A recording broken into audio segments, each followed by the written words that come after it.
Oi, pessoal.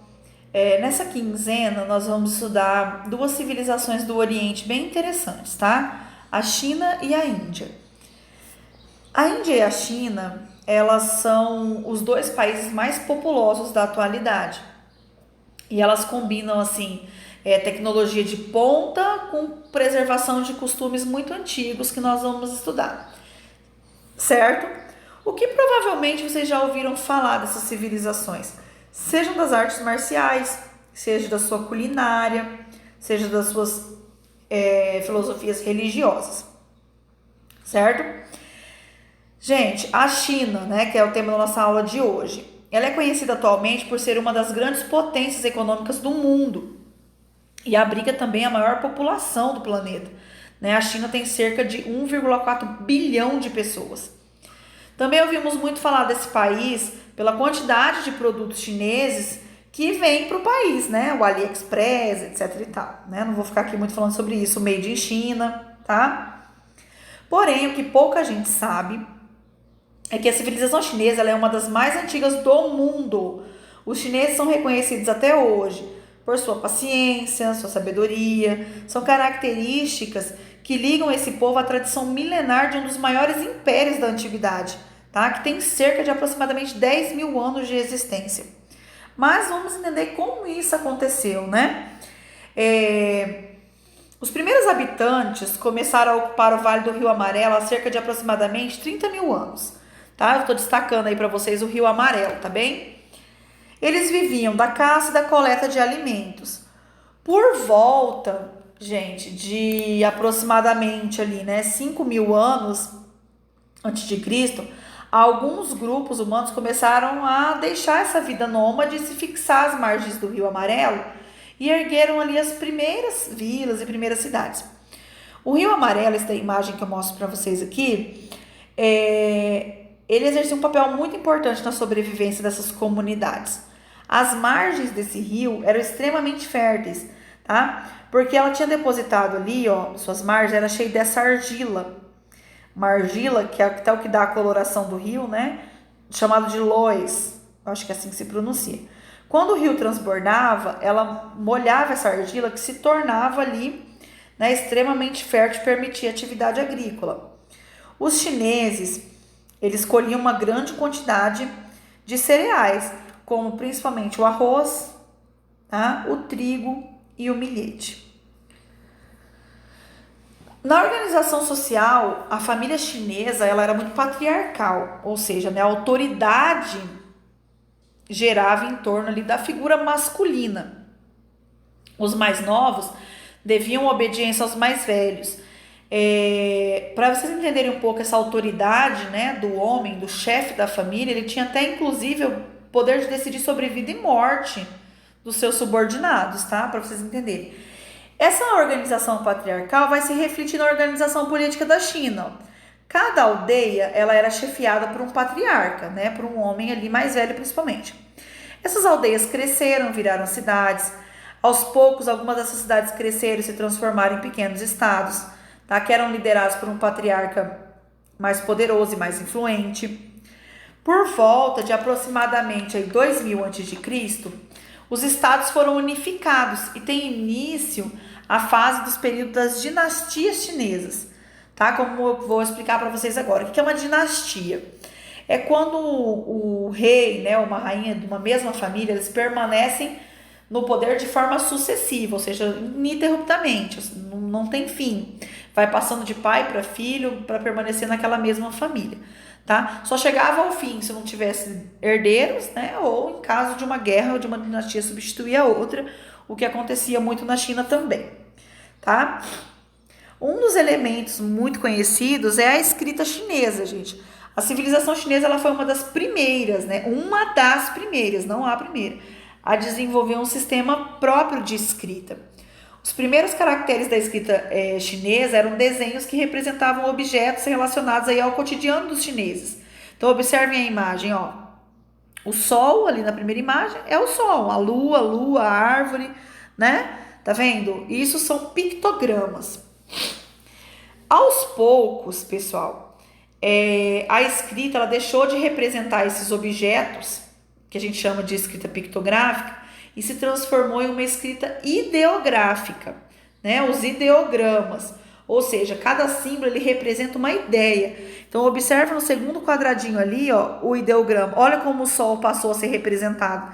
Tá vendo? Olha como ele era lá quando era pictograma, como ele ficou, tá? Olha a árvore ali, como ela também vai se modificar. Tá vendo?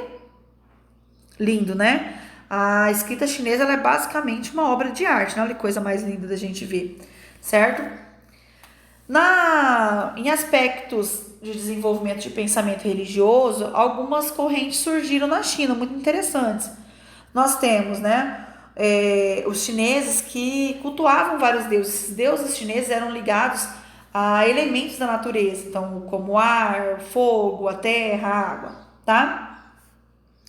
Por volta ali do século 6 a.C., vai surgir essa corrente chamada de confucionismo. Confucionismo que leva o nome, né, da pessoa que idealizou ela, que foi o Confúcio. Esse é o símbolo do confucionismo, tá? E enfatiza princípios como justiça, honestidade, disciplina, busca pela sabedoria, consciência política e trabalho. O confucionismo ele é a base da organização de vários governos chineses, inclusive. É uma crença, uma filosofia religiosa muito forte na China. Uma outra tradição religiosa é o taoísmo. Tao significa caminho, tá? Aqui tem uma imagem, coloquei uma imagem que provavelmente todo mundo já viu, né? Que representa os elementos do yin e do yang, certo?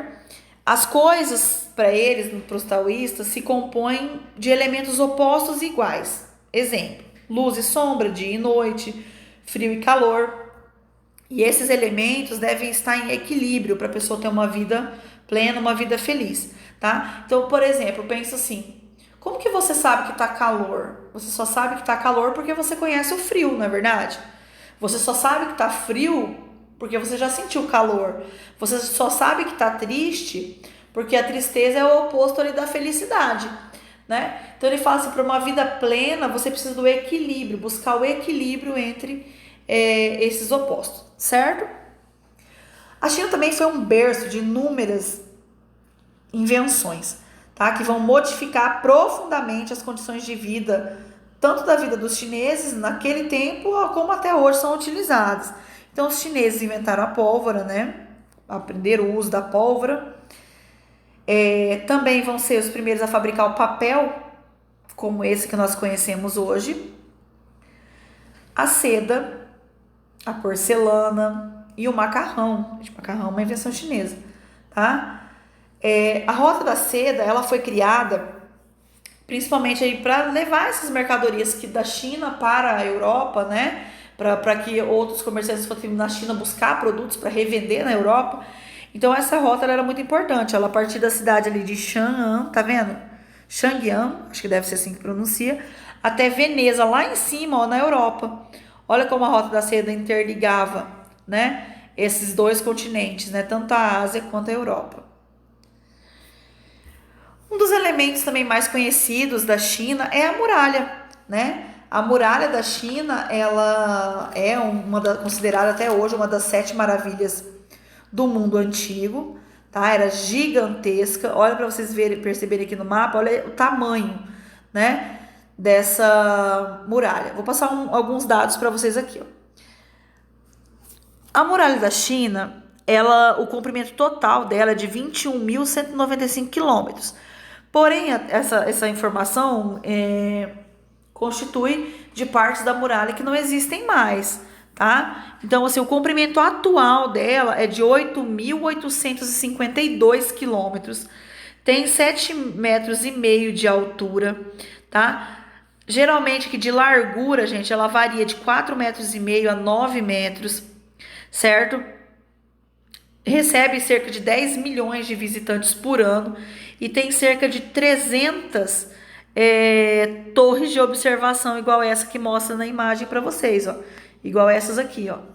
Tá vendo? Cerca de 300 ao longo de sua extensão. Elas eram largas para poder transportar exército, né? Ela foi construída, gente, na verdade, uma das explicações é que ela foi construída para proteger, né, para defender ali a região da China de invasores, né, a região ali, separar o norte e o sul da China mais ou menos, e proteger ali o comércio também da Rota da Seda, certo? A muralha, ela recebeu o nome de Dragão de Pedra e é conhecida como o maior cemitério que já existiu. Estima-se que cerca de 1 milhão de pessoas estão aí mortas, né? Morreram na construção da China, dessa muralha, e foram colocadas dentro dos muros, tá bom? Então, estima-se também que cerca de 2 milhões de pessoas foram necessárias. As pessoas que morreram, geralmente morreram por causa de fome e de frio, tá bom? Espero que vocês tenham gostado. Até mais.